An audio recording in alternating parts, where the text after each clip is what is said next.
Operation غضب للحق کے تحت پاک فوج کی کارروائیاں، Kandahar air field oil storage تباہ، ویڈیو جاری۔ سیکیورٹی ذرائع کے مطابق oil storage sites Afghan Taliban اور دہشت گرد تنظیمیں اپنی مذموم کارروائیوں کے لیے استعمال کر رہی تھی۔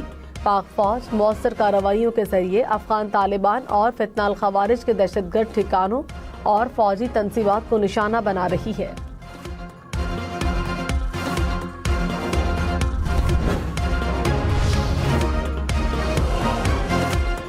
افغان حکومت نے سرخ لکیر عبور کر لی، اب سنگین نتائج بھگتنا ہوں گے۔ صدر مملکت آصف علی زرداری کا سخت رد عمل، کہا افغانستان کے یہ جسارت کہ وہ اسلامی دنیا کی بڑی فوجی طاقت کو اشتعال دلانے کی کوشش کرے۔ افغان حکومت نے پاکستان کے شہریوں کو نشانہ بنانے کی کوشش کر کے سرخ لکیر عبور کی۔ افغان طالبان حکومت اپنے وعدوں سے مسلسل مکر رہی ہے۔ پاکستان کی مسلح افواج ملک کے دفاع اور عوام کے تحفظ کے لیے مکمل طور پر پرعزم ہیں۔ ISPR نے کہا افغان طالبان کے بھیجے گئے ڈرونز کو کامیابی سے مار گرایا۔ ڈرونز اپنے ہدف تک نہیں پہنچ سکے۔ ڈرونز کو سافٹ اور ہارڈ کل طریقوں سے نشانہ بنایا گیا۔ ڈرونز کے ملبے سے کوئٹہ میں 2 بچے زخمی ہوئے، کوہاٹ اور راولپنڈی میں ایک شہری زخمی۔ ڈرون حملے عوام میں خوف و ہراس پھیلانے کی مذموم کوشش تھی۔ مسلح افواج اور عوام افغان طالبان کی فطرت اور عزائم سے آگاہ ہیں۔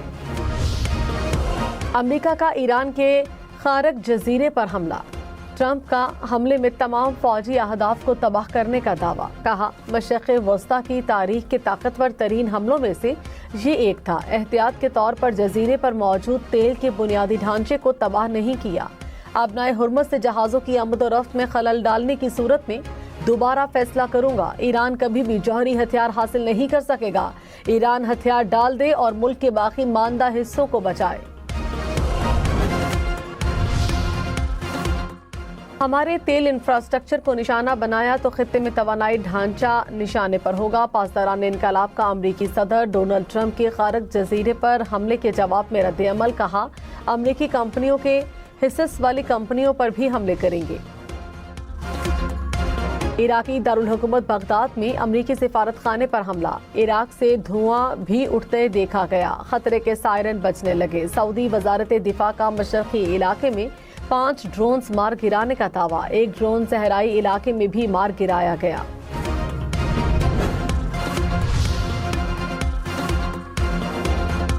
متحدہ عرب امارات کی غیر مصدقہ معلومات یا مواد کے پھیلانے والوں کو وارننگ، ڈرون یا میزائل کی تصاویر یا اس سے ہونے والے نقصان کی ویڈیو لگانے پر پابندی عائد، خلاف ورزی کرنے والوں کو 2 سال قید کی سزا دی جائے گی۔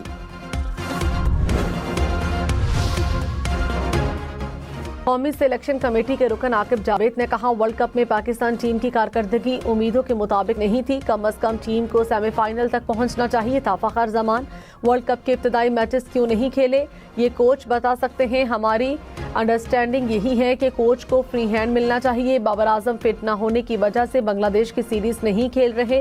سرفراز احمد نے کہا اگلے سیزن میں نئے کھلاڑیوں کو موقع دیں گے۔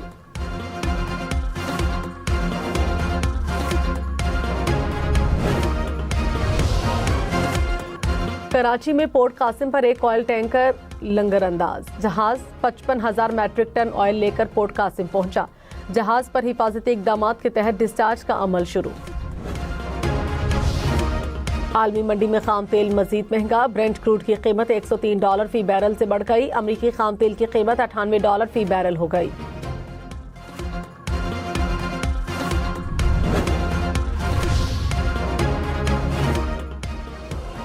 سعودی عرب کے پرنس سلطان ایئر بیس پر کھڑے امریکہ کے 5 طیاروں پر حملہ، وال اسٹریٹ جرنل کے مطابق امریکی ٹینکر طیاروں کو ایران کے میزائل حملوں میں نقصان پہنچا، طیارے مکمل طور پر تباہ نہیں ہوئے۔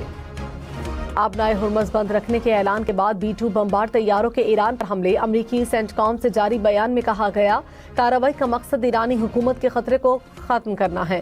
ایران نے USS ابراہم لنکن کو نقصان نہیں پہنچایا۔ ابراہم لنکن سمندر سے ایرانی فضائی حدود پر برتری برقرار رکھے ہوئے ہے۔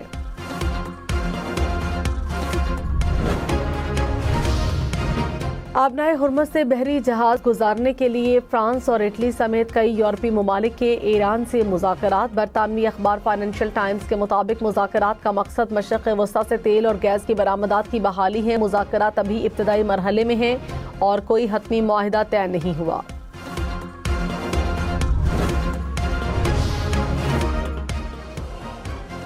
وائٹ ہاؤس میں مصنوعی ذہانت کے امور کے سربراہ کا صدر ٹرمپ کو ایران کے ساتھ جنگ ختم کرنے کا مشورہ۔ رائٹرز کے مطابق AI سربراہ نے کہا وقت آ گیا کہ امریکہ فتح کا اعلان کرے، جنگ سے نکل جائے، کشیدگی کم کرنے کے لیے ایران کے ساتھ باہمی مذاکرات کے ذریعے کوئی حل نکالا جائے۔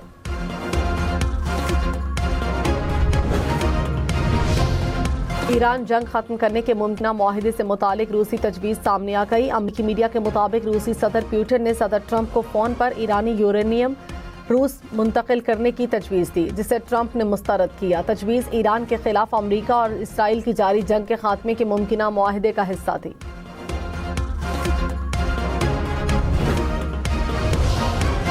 پاکستان کے غیر ملکی زر مبادلہ ذخائر نے 4 سال کی بلند ترین سطح عبور کر لی۔ پاکستان کے کل زر مبادلہ ذخائر 21.6 ارب ڈالر تک پہنچ گئے۔ SIFC کی اصلاحات اور پالیسی تسلسل کی بدولت زر مبادلہ ذخائر بلند ترین سطح پر پہنچے۔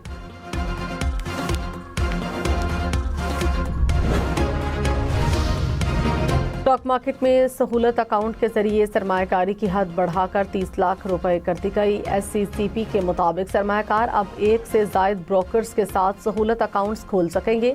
سرمایہ کار ایک بروکر کے ساتھ صرف ایک سہولت اکاؤنٹ رکھ سکے گا۔ سرمایہ کار صرف شناختی کارڈ کے ذریعے سہولت اکاؤنٹ کھول سکتے ہیں۔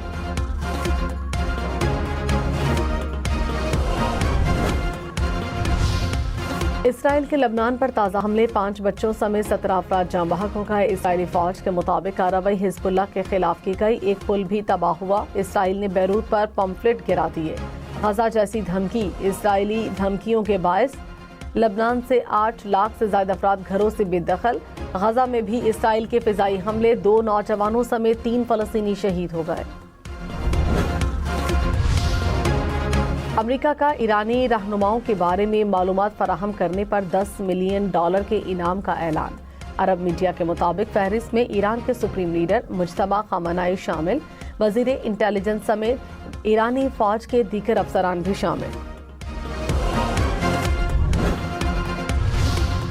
ایران بہت جلد شکست تسلیم کر لے گا، امریکی صدر کا G7 اجلاس میں دعویٰ۔ ڈونلڈ ٹرمپ نے کہا ایران کی حکومت گرے گی لیکن فوری نہیں، اگلے ہفتے مزید طاقتور حملے کریں گی۔ جنگ تب ختم ہوگی جب مجھے ٹھیک لگے گا، جنگ ختم ہوتے ہی معیشت بحال ہو جائے گی۔ بحری جہازوں کو ہمت دکھانی چاہیے، آبنائے ہرمز سے گزرنے میں ہچکچاہٹ نہیں کرنی چاہیے۔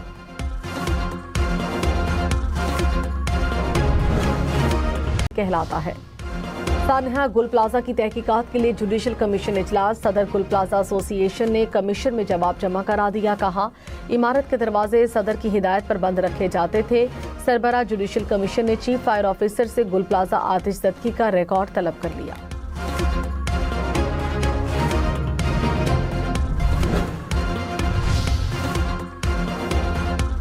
کاموکی میں مبینہ پولیس مقابلہ، 4 ڈاکو ہلاک۔ CCD کے مطابق ڈاکوؤں نے 1 ہفتہ قبل پولیس کانسٹیبل کو شہید کیا تھا۔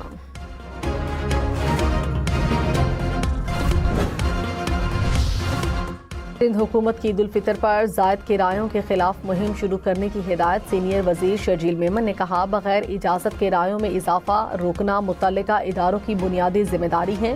کرایوں میں اضافے سے مسافروں پر اضافی مالی بوجھ پڑتا ہے، متعلقہ ادارے عوامی شکایات کا فوری ازالہ یقینی بنائیں۔ Chairman P C B Mohsin Naqvi نے پاکستان کرکٹ ٹیم کی سلیکشن کمیٹی کو پورا اختیار دے دیا۔ محسن نقوی سے سلیکشن کمیٹی کی ملاقات، کہا بغیر کسی دباؤ کے ایمانداری سے فرائض سر انجام دے، کسی کی تنقید برائے تنقید کی پرواہ نہ کرے، میری پوری سپورٹ آپ کے ساتھ ہے۔ معاذ صداقت کی شاندار بیٹنگ کے بعد جاندار بالنگ، 6 چوکوں 5 چھکوں کی مدد سے 75 رن بنائے۔ معاذ نے 3 بنگلہ دیشی بیٹرز کو پویلین بھیجا، پلیئر آف دی میچ قرار پائے۔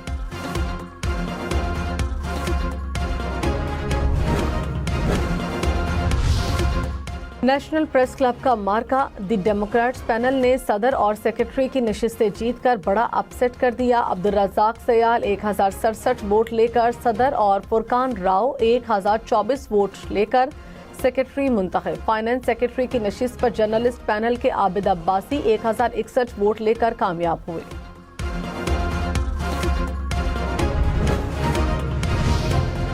نیشنل پریس کلب کے انتخابات میں نائب صدور کی نشست پر جرنلسٹ پینل کے امیدوار احتشام الحق نے سب سے زیادہ 1202 ووٹ لیے۔